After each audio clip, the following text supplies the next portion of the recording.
Hello, welcome back to the class. आज की class में हम डिस्कस करने वाले हैं आपका हीट बजट के बारे में। लैप्स रेट क्या होता है और टेम्परेचर इन्वर्जन क्या होता है।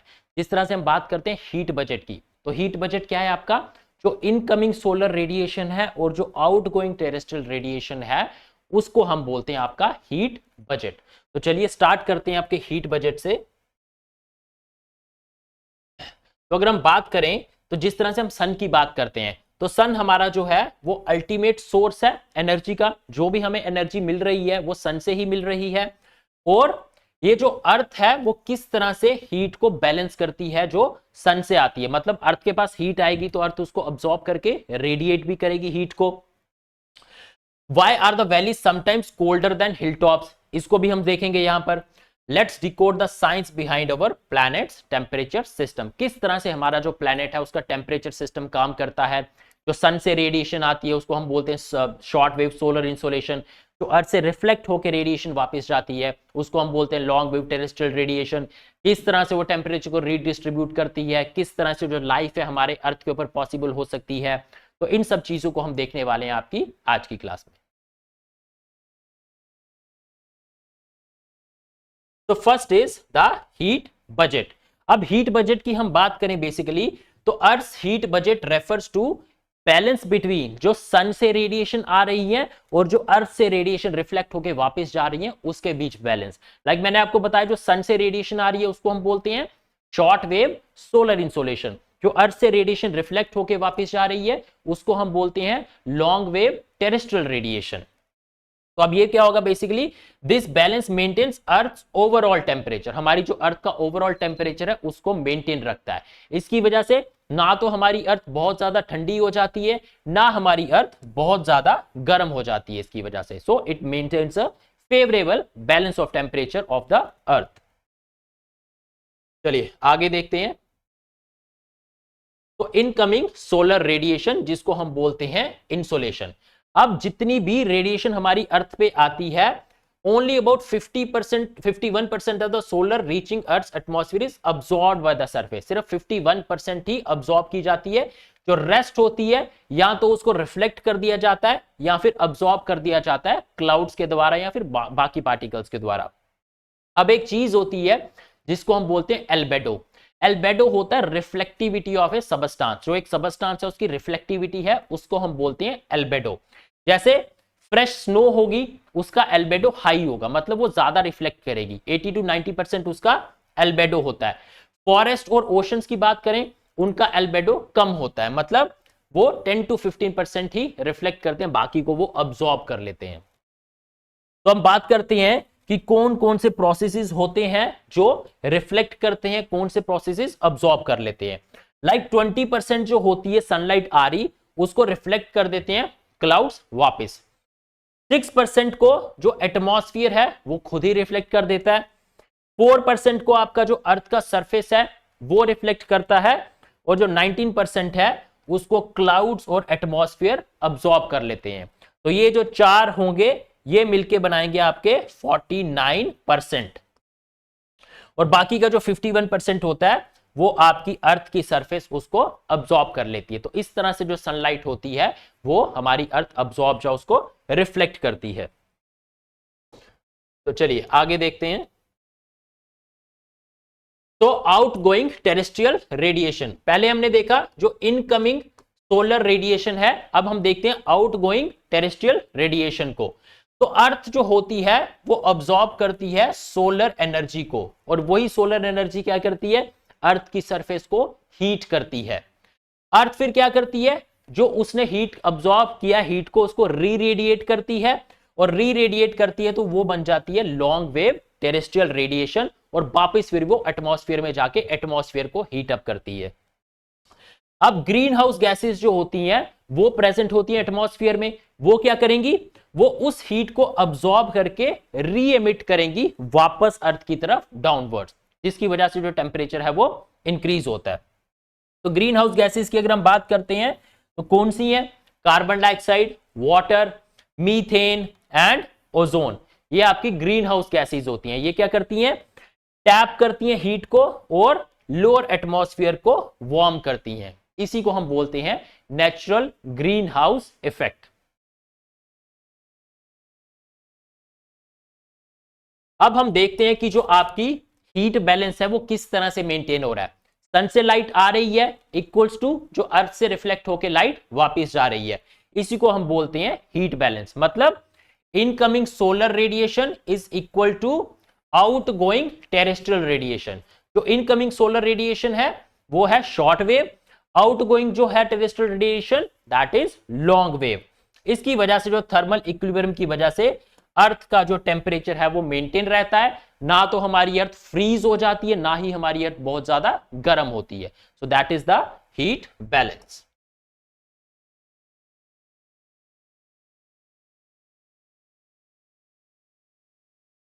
चलिए समझते हैं कि लैप्स रेट जो होता है वो क्या होता है और किस तरह से वो इंपैक्ट करता है। तो पहले भी हमने डिस्कस किया हुआ है, वैसे जो टेम्परेचर है आपका इंक्रीजिंग हाइट के साथ डिक्रीज करता है उसको हम बोलते हैं लैप्स रेट। और ये कितना होता है 6.5 डिग्री सेल्सियस पर 1 किलोमीटर। नॉर्मल लैप्स रेट की अगर हम बात करें it is 6.5 degree Celsius per kilometre means पर 1000 मीटर्स। अब जिस तरह से एग्जांपल हम लेते हैं, अगर सी लेवल के ऊपर आपका जो टेम्परेचर है वो 30 डिग्री सेल्सियस है, तो सी लेवल से हम 1 किलोमीटर अगर ऊपर चले जाएं तो टेम्परेचर आपका हो जाएगा 23.5 डिग्री सेल्सियस। इस तरह से आपका जो लैप्स रेट है वो काम करता है। अब हम देखते हैं जो हमारा लैप्स रेट है उसकी डिफरेंट टाइप्स क्या होती हैं। अभी तक हमने समझा लैप्स रेट क्या होता है, हमने समझा नॉर्मल लैप्स रेट क्या होता है। तो नॉर्मल लैप्स रेट होता है आपका 6.5 डिग्री सेल्सियस पर किलोमीटर। तो आपका जो एनवायरमेंटल लैप्स रेट होता है ये तो नॉर्मल लैप्स रेट है, लेकिन एनवायरमेंट में कुछ ना कुछ वेरिएशंस तो होंगी। तो जो आपके एक्चुअल रेट ऑब्जर्व किया जाता है किसी पर्टिकुलर प्लेस और टाइम के ऊपर उसको हम बोलते हैं एनवायरमेंटल लैप्स रेट। नेक्स्ट है आपका एडियाबैटिक लैप्स रेट। अब ये जो एडियाबैटिक लैप्स रेट होता है ये होता है आपकी जो राइजिंग और फॉलिंग एयर पार्सल है उसमें अगर कोई भी हीट एक्सचेंज नहीं हो रहा है उसमें हम कहते हैं आपको एडियाबैटिक लैप्स रेट। अब टाइप्स की बात करते हैं, कौन कौन सी टाइप्स होती हैं। एक होता है आपका ड्राई एडियाबैटिक, एक होता है आपका वेट एडियाबैटिक जिसको हम मॉइस्ट एडियाबैटिक भी बोलते हैं। मतलब dry adiabatic lapse rate, moist adiabatic lapse rate. तो आपका जो ड्राई एडियाबैटिक लैप्स रेट होगा वो जब आपकी हवा अनसैचुरेटेड है, मतलब उसका मॉइस्चर अभी 100% नहीं हुआ है, अनसैचुरेटेड है, उसके अंदर और कैपेसिटी है मॉइस्चर लेने की, that is called as dry adiabatic rate, और वो होता है आपका 10 degree Celsius per kilometre. Wet adiabatic जो मॉइस्ट एडियाबैटिक लैप्स रेट होता है मतलब आपकी हवा पूरी तरह से सैचुरेट हो चुकी है और मॉइस्चर वो नहीं ले सकती, तो वो रेट होता है आपका between 5 to 6 degree Celsius per kilometre. इस तरह से आपके डिफरेंट तरह के लैप्स रेट होते हैं। अब हम देखते हैं कि जो आपका टेम्परेचर है जैसे जैसे हम हाइट में इंक्रीज करते हैं, ऊपर जाते हैं हाइट में, टेम्परेचर क्यों डिक्रीज करता है। ठीक है, तो पहला तो कारण है एयर एक्सपैंड्स। जैसे जैसे हवा ऊपर जाती है वो एक्सपैंड करती है, एक्सपैंड करेगी तो अपनी हीट को लूज करेगी और ठंडी हो जाएगी, मतलब टेम्परेचर फॉल हो जाएगा। Second, density decreases. जैसे जैसे हम ऊपर जाता है एयर पार्सल डेंसिटी डिक्रीज करेगी तो वो एक्सपैंड करेगा, एक्सपैंड करेगा एयर पार्सल तो प्रेशर जो होगा उसका वो गिर जाएगा, प्रेशर उसका वो गिर जाएगा तो वो ठंडी होना शुरू हो जाएगी, उसका टेम्परेचर फॉल होना शुरू हो जाएगा। Next is surface heating. अब आपकी जो अर्थ है उसको हीट करती है आपकी सन से आई हुई रेडिएशन। पहले अर्थ को हीट करेगी, अर्थ जब री रेडिएट करेगी रेडिएशंस को उसके बाद जो है जो अर्थ के पास का आपका एटमॉस्फेयर होगा, हवा होगी, वो ज्यादा हीट होगी। जैसे जैसे वो रेडिएशन अर्थ से दूर जाती जाएगी उसकी इंटेंसिटी कम होती जाएगी तो उसका रेट ऑफ हीटिंग भी कम होता जाएगा, मतलब टेम्परेचर जो है वो डिक्रीज करता जाएगा। तो ये आपके कारण है कि टेम्परेचर जो है वो क्यों हाइट के साथ फॉल करता है, क्यों हाइट के साथ आपका टेम्परेचर नीचे को डिक्रीज करता है।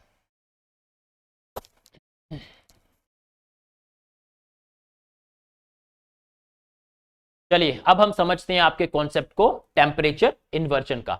नॉर्मली हमने देखा लैप्स रेट होता है जब आपका टेम्परेचर जो होता है वो डिक्रीज करता है विद इंक्रीजिंग एल्टीट्यूड, लेकिन टेम्परेचर इन्वर्जन में क्या होगा, इसका रिवर्स होगा, मतलब टेम्परेचर डिक्रीज करने की बजाय आपका टेम्परेचर इंक्रीज करेगा with increasing height. This is called as the temperature inversion, मतलब टेम्परेचर का जो नॉर्मल प्रोसेस है वो इन्वर्ट हो रहा है।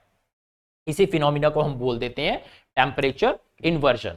चलिए इसको थोड़ा डिटेल में देखते हैं हम, ये किस तरह से आपका जो टेम्परेचर इन्वर्जन है वो काम करता है, कौन कौन से डिफरेंट फैक्टर्स होते हैं जो टेम्परेचर इन्वर्जन को कॉज करते हैं। इन सब चीजों को हम थोड़ा डिटेल में डिस्कस कर लेते हैं।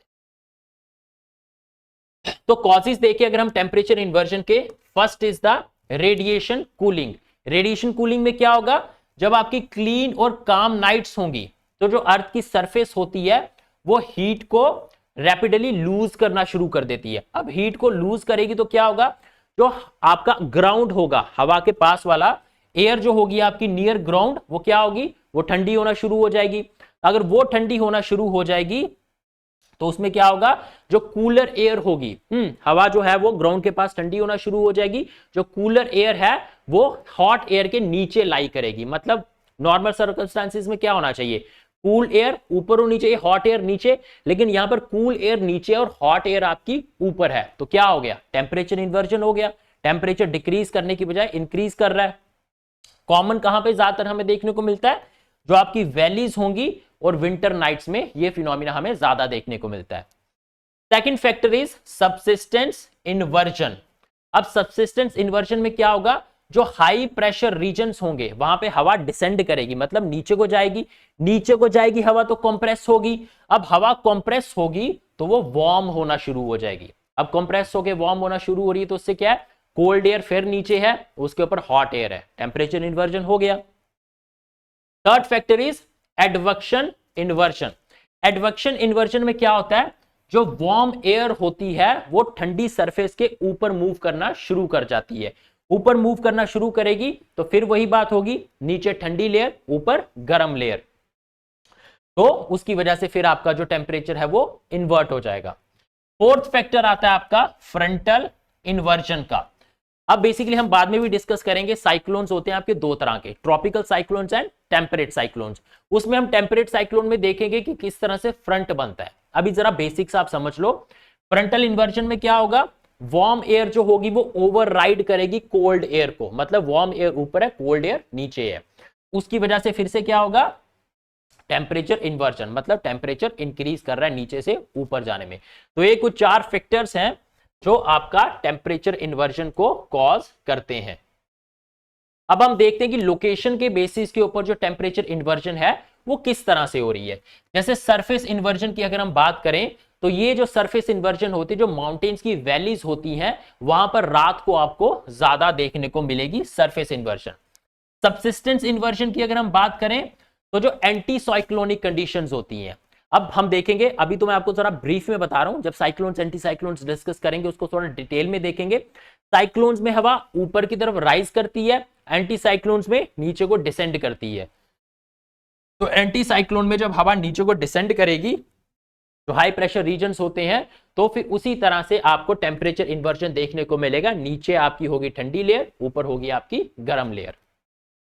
और फ्रंटल इन्वर्जन जैसे हमने पिछली स्लाइड में देखा, जो साइक्लोन बनते हैं टेम्परेट साइक्लोन्स, उसमें भी जो वार्म एयर होती है वो ठंडी हवा के ऊपर होती है। तो again a case of temperature inversion. इस तरह से ये आपका लोकेशन के बेसिस के ऊपर टेम्परेचर इन्वर्जन काम करता है। अब हम बात करते हैं कि टेम्परेचर इन्वर्जन का इफेक्ट क्या होता है, उसका इंपैक्ट क्या होता है।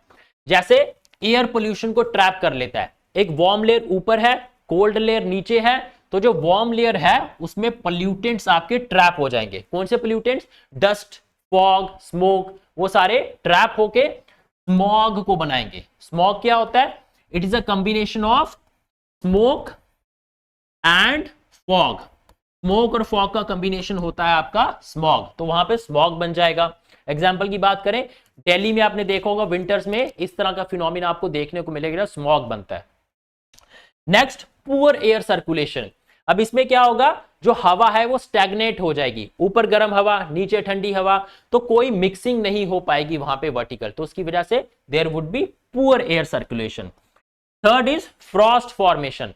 अब गर्म हवा ऊपर है, ठंडी हवा ग्राउंड के बिल्कुल साथ में है, तो जो ग्राउंड के साथ में है तो जो ड्रॉप्स होंगे वो फ्रीज हो जाएंगे वहां पर, तो वहां पे क्या होगा, फ्रॉस्ट बनना शुरू हो जाएगी वैलीज में। तो ये सारे इंपैक्ट हो जाते हैं आपके टेम्परेचर इन्वर्जन के।